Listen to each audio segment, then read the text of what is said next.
Love others. Love God, love others.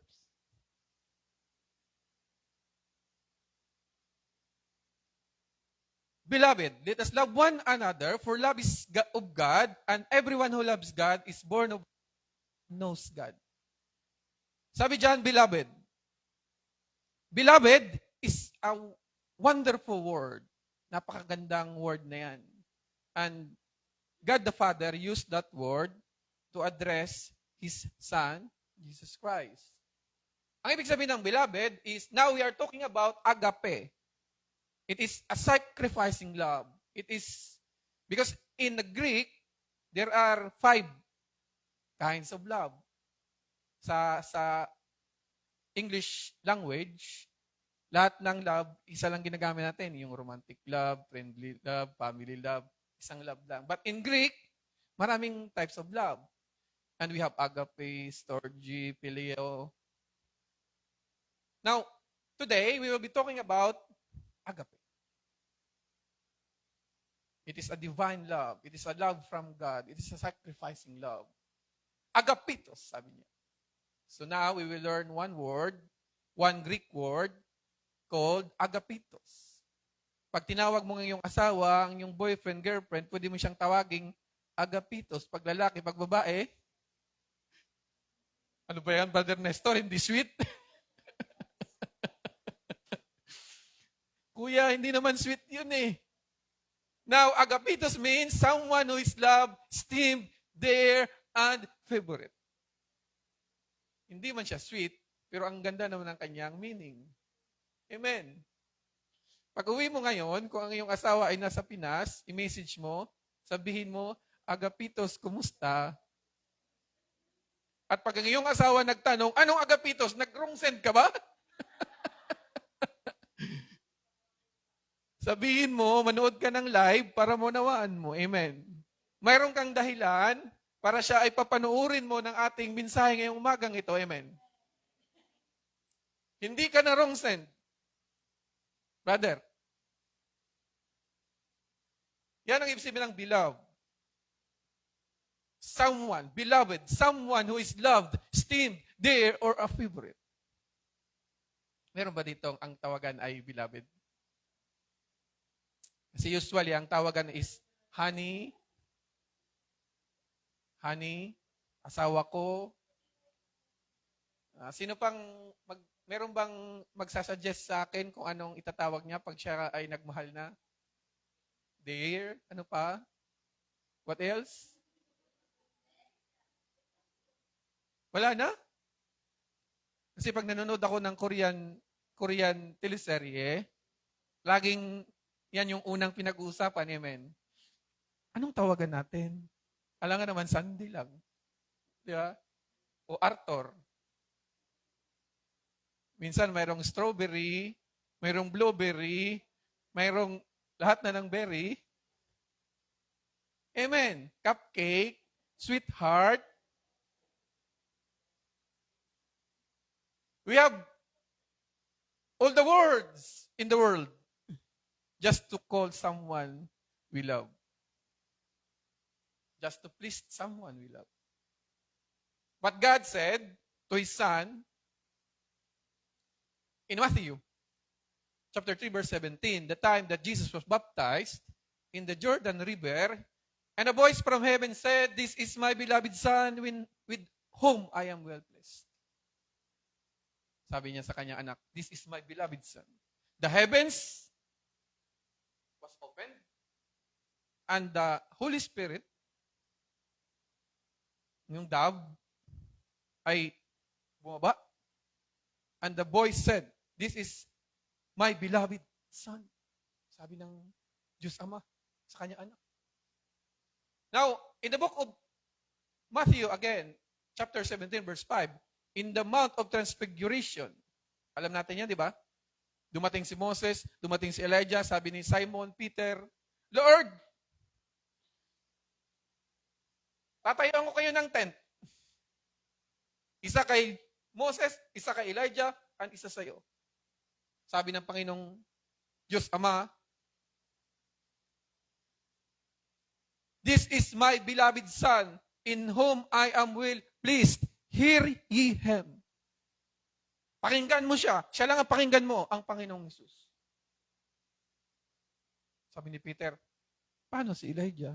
Paano si Moses? Sabi ni God, hear him. Hear the word of the Lord Jesus. Now, if you look at the geography, Jordan River is the lowest. This is pinakamababang part of earth. Why? Because it is in the Dead Sea. So siya yung pinakamababa na part. In the lowest part of Jesus, sometimes, in the lowest part of your life, we need to hear the word. We need to hear. Minsan, gusto nating makapakinig na mahal tayo. In our lowest part. In our lowest moment sa mga buhay natin.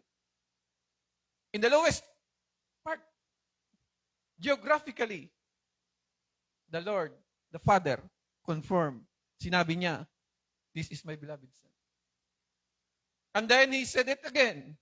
In the Mount of Transfiguration. Mount Tabor, I think. Medyo mataas-taas yun. Ang sarap, di ba? That in your lowest point and in your highest point, someone will tell you, I love you. Lalo na pag nasa lowest point ng buhay mo. Hindi lang sa masayang part ng buhay mo. That is what we are longing for. Yan yung isa sa hinahanap natin.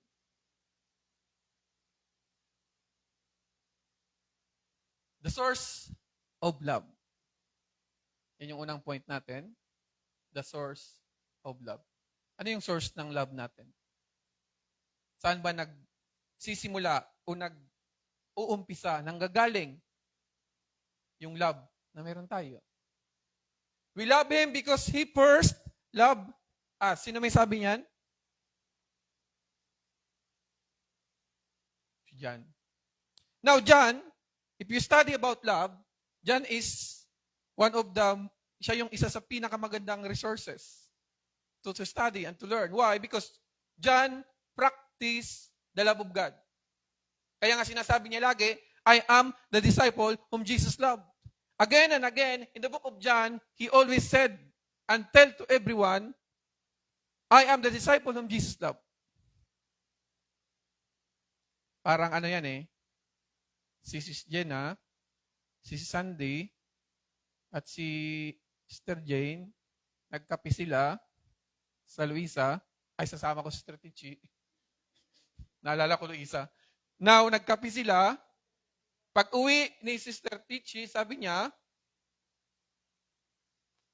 nagkape kami ni Sister Sandy, Sister Jenna, Sister Jane, and the disciple whom Jesus loved.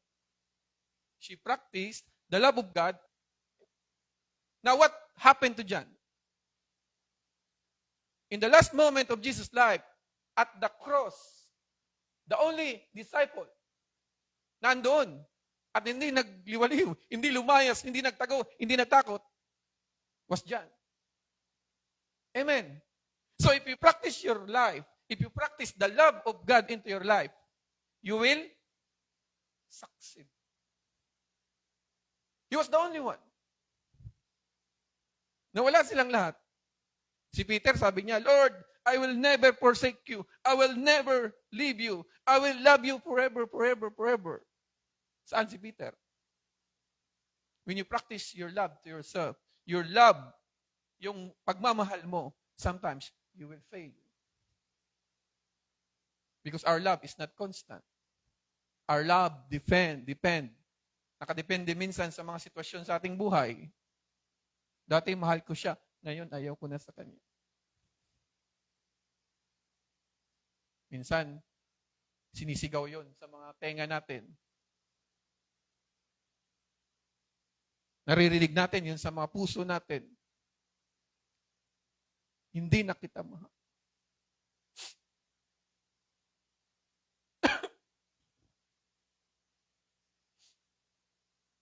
$20 years na.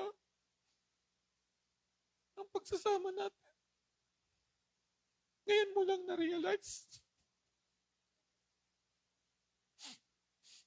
Sana noon pa, yung 5 years na lang, may chance pa sana ako. Amen.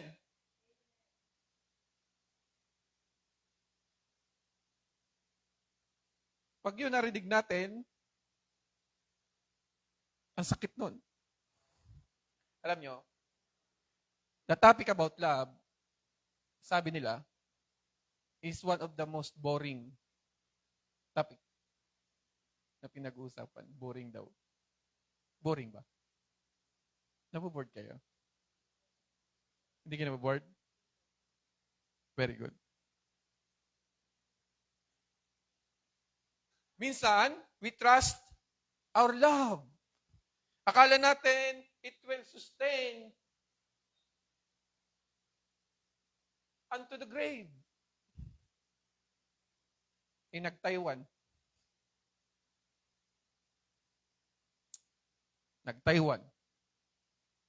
Now, the love was tested. The love was challenged by circumstances, by the surroundings, by the environment. And what happened? It fails. Nag-failed siya. Buti na lang, wala dito yon. Sila yon. Amen. Now, sabi diyan, we love Him because He first loved us. Our love for God is not because of our love for Him. It is because He loves us first. Dahil minahal tayo ng Diyos, 2,000 years ago, in the Calvary, at the cross, He died and was buried and was resurrected because He loves us. He saves us. He sacrificed His life because of His love for us. He first loves us. That's why we love. Amen. The source of love is God. Sabi sa Bible, God is love. Siya yung source ng ating love. Hindi yung asawa mo, hindi yung nanay mo, yung tatay mo, yung boyfriend mo, your girlfriend mo. Our source of love must be God. Amen. Be connected to the source of love. Kailangan mo daw mag-connect. How? We need to connect by having fellowship. And then, you study the Word. You read the Bible. And you pray. And you communicate to God. That's how we connect to the source.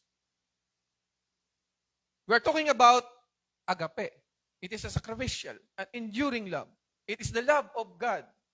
Yan yung Greek word ng love. Agape. When your patience battery hits 1%, what will you do?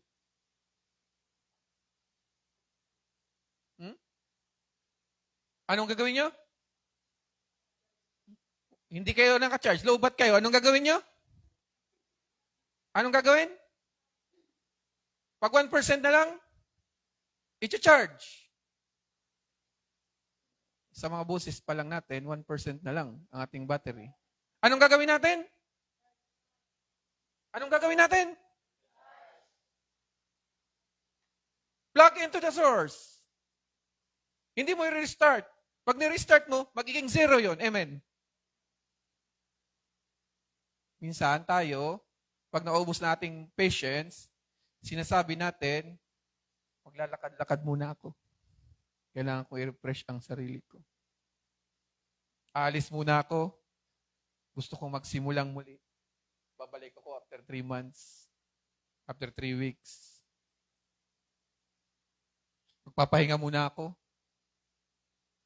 Minsan ganun ang ginagawa natin. Pag naubos na ating pasensya, gusto nating mag-restart. But the Bible said, huwag kang mag-restart. You need to plug into the source again. Para ma-recharge ka ulit. Para yung 1%, maging 5%, maging 10%, 50%, and then, ma-full battery kang muli. That is how you recharge your love battery.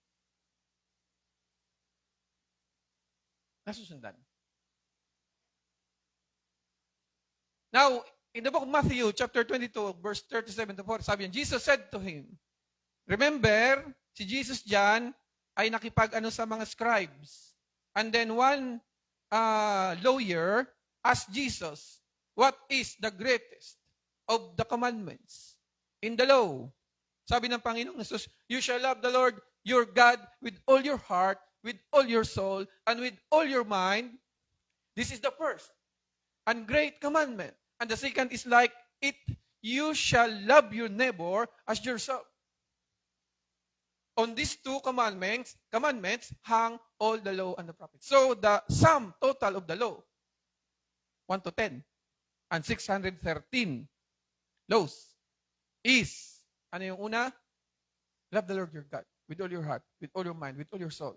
And then love your neighbor as yourself. Ang kausap ng Panginoong Hesus ay isang pariseyo, isang scribes, teachers of the law. And these are righteous people. Sabi niya, kung paano mo mahalin ang sarili mo, mahalin mo yung neighbor mo. Sigurado ako ngayong umagang ito, mahal na mahal natin yung mga sarili natin. Imagine, gano'n mo kamahal ang sarili mo ngayon? Gano'n mo kamahal yung sarili mo? Brother Nestor, mahal na mahal ko talaga ang sarili ko ngayon. Gusto kong regaluhan siya ng iPhone 17. Brother Nestor, mahal na mahal ko talaga ang sarili ko ngayong araw nito. Gusto ko siyang pagkapihin sa Starbucks. Ganun mo kamahal ang sarili mo. Sabi diyan, kung gano'n mo kamahal ang sarili mo, mahalin mo rin yung kapwa mo ng katulad ng pagmamahal mo sa sarili mo. Ang ibig sabihin, gusto mo yung bilhan ng iPhone 17 ang sarili mo, bilhan mo rin yung kapwa mo ng iPhone 17. Tumingin ka sa iyong katabi at sabihin mo, hindi mo masabi. Dahil di mo kayang gawin. Hindi mo kayang gawin. So, ang hirap magmahal sa iba ng katulad ng pagmamahal natin sa mga sarili natin. Taas ang kamay. Amen.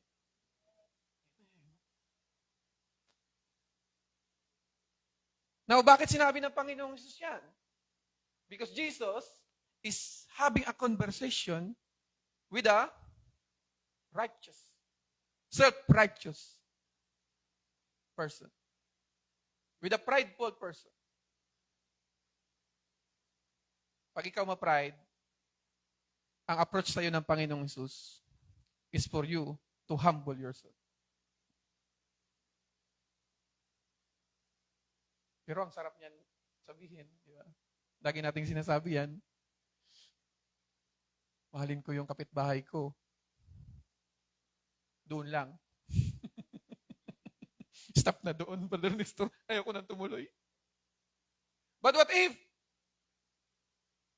you hate yourself? Paano naman kung ikaw galit sa sarili mo? How will you love others?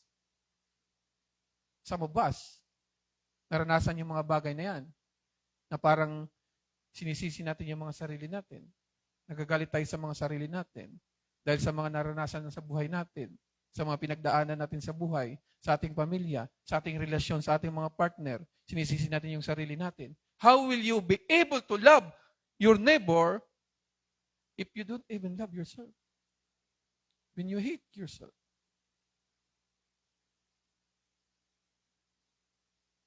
Sakit din. Sabi ko na nga, Brother Nestor, ayaw ko nang pag-usapan yung love na yan.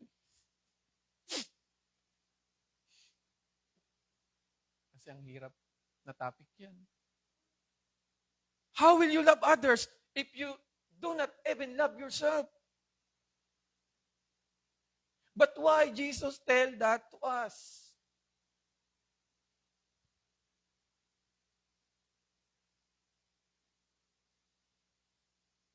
Pero ang bait ng Panginoong Hesus. Napakabuti ng Panginoong Hesus. Why? Because in the book of John, chapter 13, verse 34, sabi niya, a new commandment I gave to you. Sabi ng Panginoong Hesus, hindi kaya yung una. Bigyan ko nga ng bago. Sabi niya, that you love one another as I have loved you. Now, this time, we will love others because Jesus loved us. We will not love others because of our love for ourselves, but because of the love of God into our life. Jesus understood what you feel. Alam ng Panginoon kung ano yung nararamdaman natin. Alam ng Panginoon yung mga struggle natin of how to love others. That's why I told you, Jesus is so amazing, so compassionate, so understanding, that even He gave another commandment para lang maintindihan mo at para na magkaroon ka ng comfort sa sarili mo. Sabi niya, mahalin mo yung kapwa mo dahil mahal kita. And that's love. Yung pagmamahal na yan, hindi yan magbabago. It is constant. Now, this time, we can love others because we are anchored and our source is a constant love that will never be shaken. Hindi magbabago. Your love will be shaken. When the storm comes, when the wind blows, when the flood comes into your life, sometimes your love will be shaken. But this, because our love is because God loves us, Jesus loves us, we can now love others. Kaya ba nating mahalin na yung kapwa natin? Tumingin ka nga sa katabi mo, sa likod mo, sabihin mo, I love you with the love of the Lord. Para safe, I love you with the love of the Lord. Amen. Pwede mo mabigyan ng tapik sa balikat, yung katabi mo. Hindi mo alam kung anong pinagdadaanan yan ngayong umagang ito. Pwede mo bang tapikin? At kung ikaw ay babae sa babae, pwede mo mabigyan ng hug yung katabi mo. Hindi mo alam yung kanyang pinagdadaanan sa umagang ito, but I want you to give a hug sa iyong katabi. Amen, amen, and amen. And we can do that because God loves us. Because Jesus first loved us. Dahil sabi ng Panginoon Jesus, I have loved you, and now you can love your neighbor. Ano is your neighbor? Sino yung neighbor mo? Pwede rin yung kapitbahay namin sa probinsya, sa Santa Rosa, sa Barangay Pok. No. Your neighbor is the person beside you. Is the person na kasama mo sa dorm. Is the person na kasama mo sa trabaho. Pwede rin yung katrabaho ko, hindi ko talaga kamahal-mahal eh. Pag nag-endorse ako, sinisimangutan ako. Pag nag-endorse sa akin, sinisigawan ako. Mamahalin ko ba yun? Che! Di ba? Nagagalit tayo minsan eh. But sabi dyan, mahalin mo siya dahil mahal kita. Ayaw mong mahalin ka ng Lord? Gusto natin. At alam nating mahal tayo ng Lord. At yung pagmamahal niya sa atin hindi nagmamaliw, hindi nagbabago. That's why you have the reason. You have all the reason to love them. Even if they are not lovable. Kahit ang hirap nilang mahalin. Sabi ng Bible, love your enemy. Bless those who cursed you.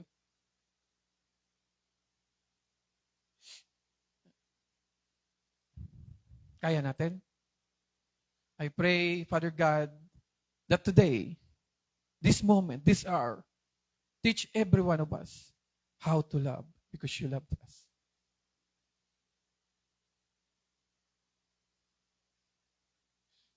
Great relationships are not built on finding the perfect person, but on tapping into the perfect source of love, God Himself.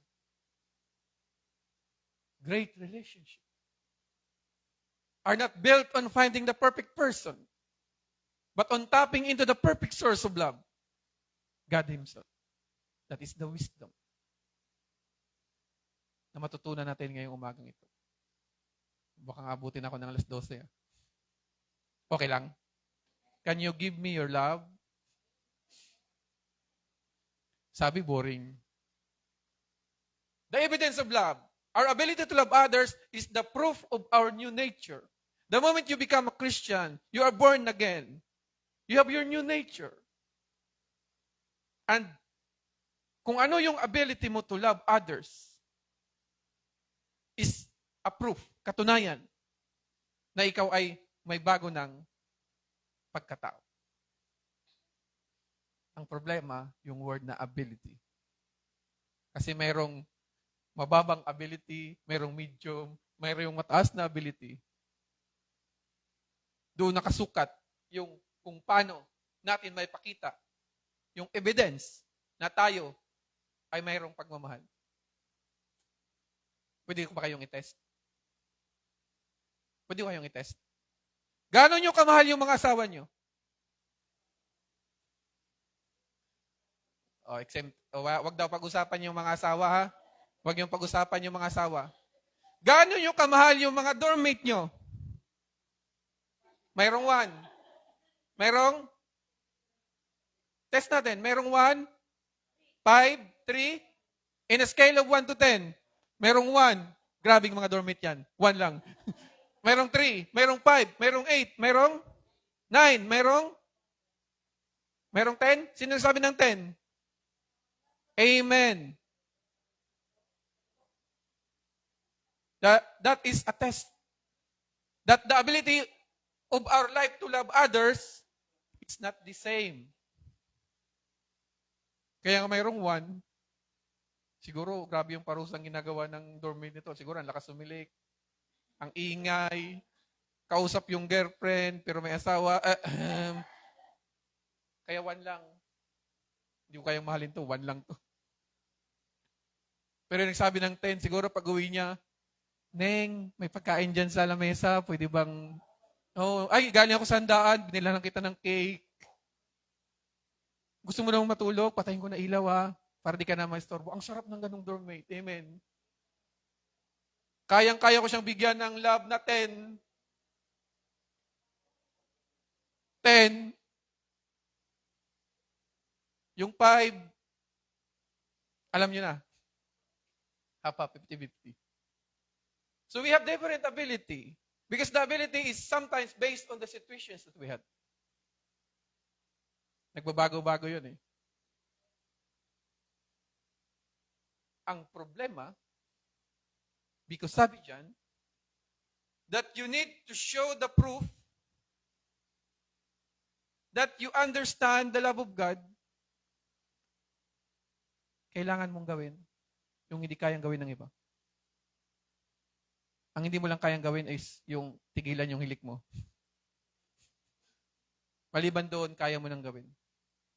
Unawain mo yung roommate mo, kung mayroon kang may bibigay, kung mayroon siyang pinagdadaanan, give a time, share something, tapikin mo man lang, kumustahin mo man lang, yung katrabaho mo, yung asawa mo, yung boyfriend, girlfriend mo, yung kaibigan mo, especially yung people who is the closest person to you right now. Kumustahin mo. You may be smiling, but you don't know what is the back of his mind at kung ano yung pinagdadaanan niya. Maybe kailangan nila ng someone to lean on. That is our proof. That is our evidence to show our love to them. And encourage each and every one of us. Logos Church, show this love to others. Our hearts change from being self-centered to being other-centered. So napag-usapan natin na tayo ay likas na self-centered.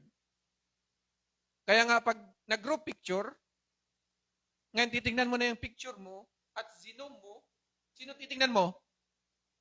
Sarili mo, amen. That's why you are self-centered. Hindi mo tinignan yung nasa katabi. Titingnan mo yung sarili mo. Alam, mayroon ba akong tinga? Meron ba akong ano sa mukha? Maganda ba yung buhok ko? Hindi mo tiningnan.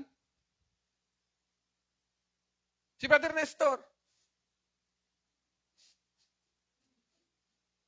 Praise God.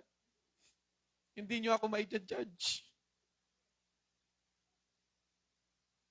Di ba? Guilty kayo? Sinong guilty? Taas kamay. Si Jenna lang? Huwag kayong magsinungaling. Sinong guilty? Taas kamay. Huwag kayong mahiya. Sinong guilty? Taas kamay. Nahihiya talaga kayo. Sinong guilty? Taas kamay. Yes, we are self-centered.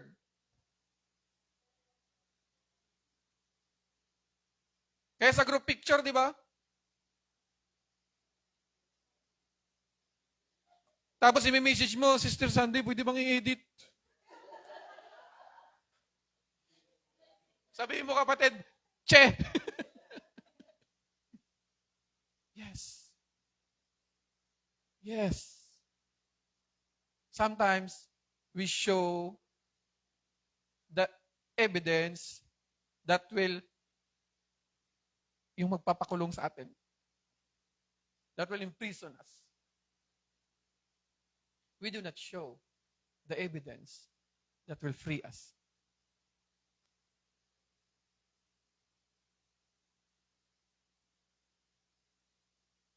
A life marked by unselfishness, patience, and compassion, the fruit of the Holy Spirit.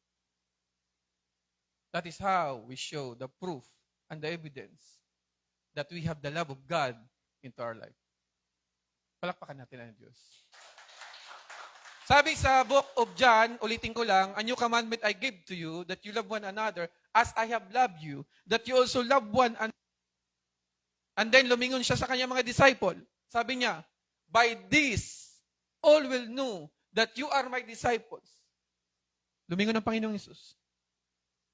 Sa pamamagitan nito, malalaman ko na kayo ay aking mga disipulo if you have love for one another.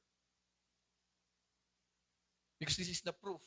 This is the evidence. Ito ang katunayan that you are my follower, you are my disciple, you are my apostles, and you are my children, my sons and daughters. Walk in wisdom toward those who are outside, redeeming the time. Let your speech always be with grace, seasoned with salt, that you may know how you ought to answer each one. Bantayan mo ang iyong mga salita. When you talk to someone, to other people, let your speech always be with grace, with compassion, hindi nagmamalaki, humble, seasoned with salt, and you know how you ought to answer each one. The wisdom, a healthy relationship is a sign that God is active into your life. Our ability to love others is the proof of our new nature. Amen. Last point, the purpose of love. Ano ba yung purpose ng love? Reflecting God's nature. Now, when you walk outside, we are now reflecting the nature of God. And that is our purpose, to glorify God. Make the invisible God visible to others. The only way that the world will see God is through you. Because they are blinded. They are blinded. The world is blinded by worldly things. And if they can see God in your life, you can be a salt and light to the world. That is why our purpose is to reflect God's nature and to make the invisible God visible to others through love. Amen. Yan yung purpose natin sa ating mga buhay. Now, beginning today, I pray that when you step out into this place, remember that God loves you so much. Remember, na mahal na mahal na mahal tayo ng Diyos. And because of that, we can love others. You have no reason. You have no other reason para hindi ka magmahal.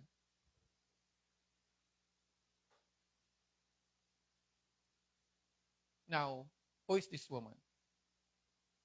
Sino yung woman na yan? When Jesus write onto the stone, sa sahig, sino yung woman na yan? That woman is a woman that was caught in adultery. Nahuli siya, actual. Sabi ng mga Parisiyo. Sabi ng mga Parisiyo, kinaladkad nila ang babaeng yan. Ang sabi nila, itong babaeng ito ay nahuli, caught in adultery. My question is, where is the man? It's unfair. Minsan, woman talaga ang tinatamaan, no? No? Agree kayo? Minsan, ang unang tinatamaan at madalas tinatamaan at madalas nahusgahan are woman.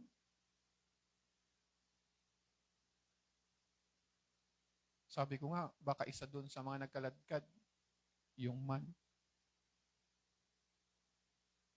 Hindi lang nagpahalata. Because for you to be caught in adultery, bakit isa lang? Saan ang ebidensya?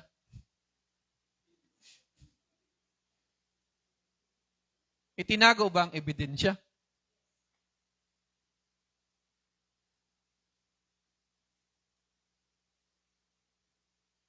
Wala pa kasing cellphone dati, hindi na picturean. Kasi kung na-picturean siya, meron siyang ebidensya. Amen. So kinaladkad yung babaeng ito. Papunta sa Panginoong Hesus. Ano sabi diyan? And above all things, have fervent love for one another, for love will cover a multitude of sin. Anong ginawa ng Panginoong Hesus? Sabi ng Panginoong Hesus, sabi ng mga nagbitbit sa kanya, ang sabi ng kautusan, this woman commit adultery, kailangan siyang batuin hanggang sa mamatay. Anong sabi ng Panginoong Hesus? Ang Panginoong Hesus ay kumuha ng bato at sinabi niya sa mga taong naghusga, nag-judge, nag-akusa, ito ang bato. Kung sino ang walang kasalanan sa inyo, kunin nyo at batuhin nyo.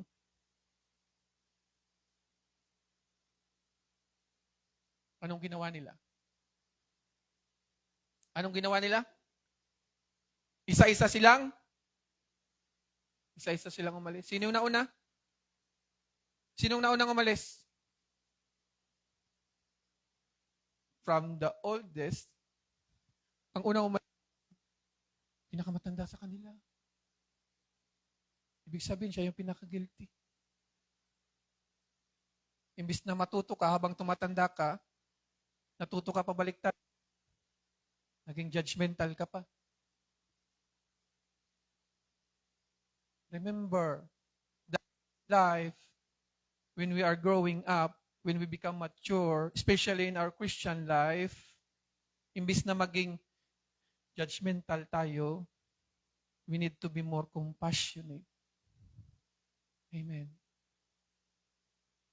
Sikapin natin and we pray to God that we will become more compassionate in life and that we will learn and we turn our life into a Christ-like life. Grabe yung Panginoong Hesus. Sabi niya, kung sino yung walang kasalanan sa inyo, batuin niyo siya. Tapos anong sabi niya doon sa babae?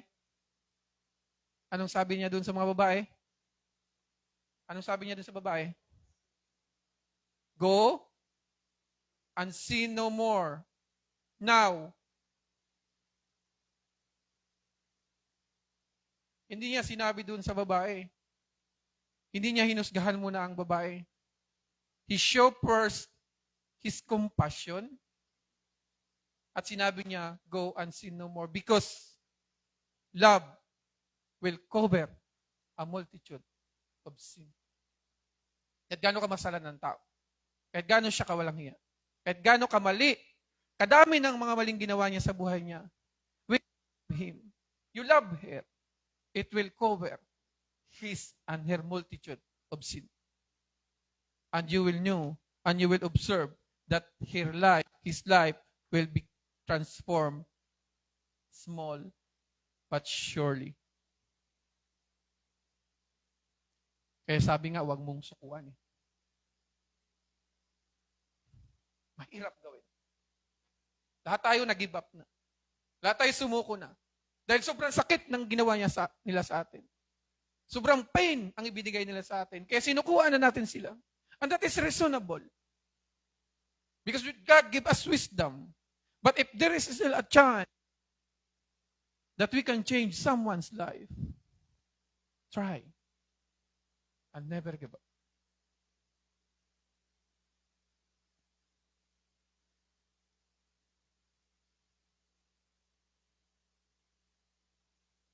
God's wisdom for relationship is that they exist to display His character to a broken world. We are called to love one another because that is who God is. To display His character to a broken world. That is how we show our love. We will not love because the world is whole. We love because love is needed by a broken world. Let's stand. Pwede tayong tumayo. God's wisdom in building great relationship is to move from selfish, earthly love to selfless love, divine love.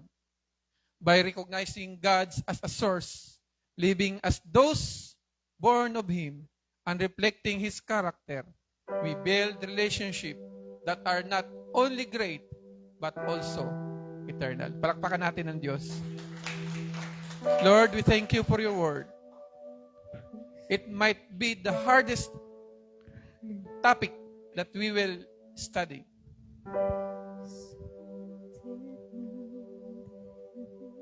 Because we are nasanay na kami, Lord God, sa worldly love. Nasanay na kami sa pagmamahal na maraming expectation. Nasanay na kami sa pagmamahal na nag-set ng unrealistic standards, unrealistic expectation. At dahil sa mga bagay na ito, nakaranas kami ng pain, ng sakit, ng hirap, ng bigat sa aming mga puso. And now we knew that your love is our source. Not our love, but your love, because you first love us. Now, beginning today, guide us, strengthen us, empower us, that we can start to love others. And we will understand how to love others. Salamat, Ama, sa buhay ng bawat isa. I praise them. Salamat sa kanilang mga buhay that they chose to come in the beginning of this month that we will study love, the topic about love.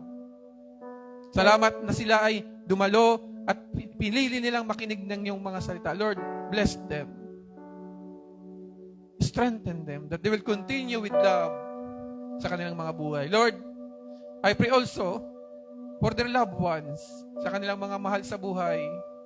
Patuloy niyong ipakita yung iyong pagmamahal sa kanila, yung iyong pag-iingat sa kanila, yung iyong protection sa kanila. Lord, I pray that our life will be filled with your love, Lord God. That our heart will be filled with your love, Lord God. Punuin niyo aming mga buhay ng iyong pagmamahal at tanging pagmamahal niyo lamang, Ama. Because you love us so much. You love us so much. Thank you for your love, Father God. Thank you, Jesus, for your love to us. Holy Spirit, continue to guide us, Lord God. Continue to teach us. Turuan mo kami, banal na Espiritu, kung paano magmahal ng tunay sa aming kapwa. Thank you, Lord God. And I give you honor. I give you praise.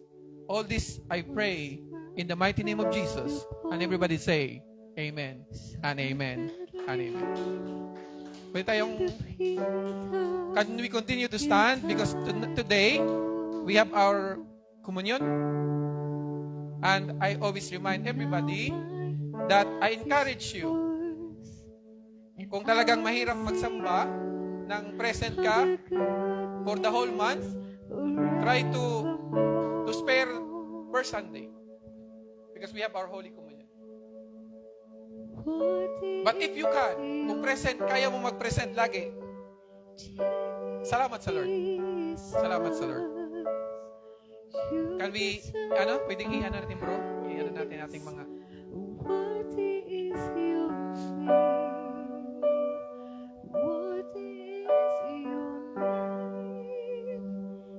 Now, the Holy Communion, known as the Lord's Supper, represents the greatest expression of God's love to His people. Kailangan natin